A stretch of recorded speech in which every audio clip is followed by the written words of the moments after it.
these might actually be, like, if you remove it from all the social media stuff and the hype and the Avengers stuff, if you just look at each individual series that Marvel has, this might be the most boring, unmemorable Marvel MCU branch, at least in this era, right?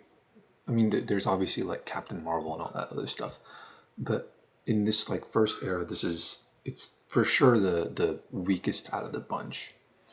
Like I watched it twice, once in theaters, once way later on, and both times, like I thought the second time, like maybe I'll give it a chance because like I was like watching a ton of stuff back then. I was like super overstimulated, so maybe I wasn't giving it a proper chance. But yeah, no, it was just as boring.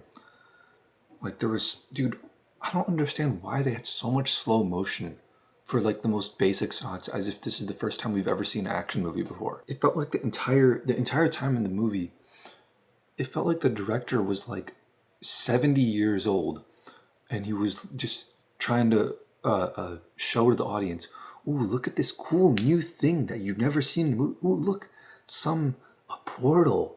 Oh, look, it's so cool. Let's spend like 30 minutes on it. Ooh, look, bad fire CGI. Look at this. Ooh, someone flying through the air. I bet you've never seen that before. Let's spend hella time just looking at it. Which is weird because like it has good fundamentals. I think it does. From what I remember, follows a pretty basic story structure. It doesn't take a lot to make a movie like that entertaining. I don't know how they fucked it up. Maybe I was just too overstimulated both times I watched it. I like the basic kind of stories, but it was just a basic story. The first one, at least. And Asgardians have British accents. Hollywood movies do that a lot. When they want someone to sound not just fancy, but like exotic in some way, they always just give them British accents. Heimdall was cool. I wish we got to see more of him, which actually means they did a good job. Like that translates to we saw him just enough. The fact that I crave seeing him in the movies more shows that they showed him the perfect amount. They really started upping the ante in the later movies. They added like Mads Mikkelsen, like just randomly out of nowhere for like one of the Doctor Strange movies and things like that. So aside from when they like really just started splurging on actors, they got like Christian Bale and all that stuff. Outside of all that, just in the original set of Marvel actors, Tom Hiddleston is like top 3, top 2. Like everyone's like, oh, Robert Downey Jr. carried like the Avengers and all that stuff.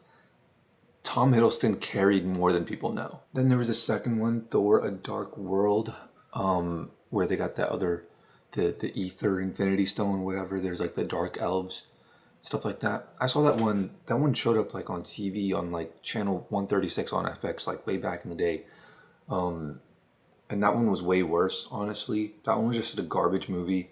But Natalie Portman is in it, and she's hot, so I always like seeing her on screen. And then Thor Ragnarok. That was the third one. There was a fourth one, right? Yeah, love it. Okay.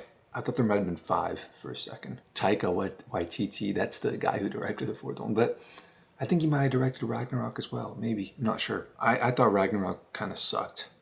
I mean, everybody else really liked it.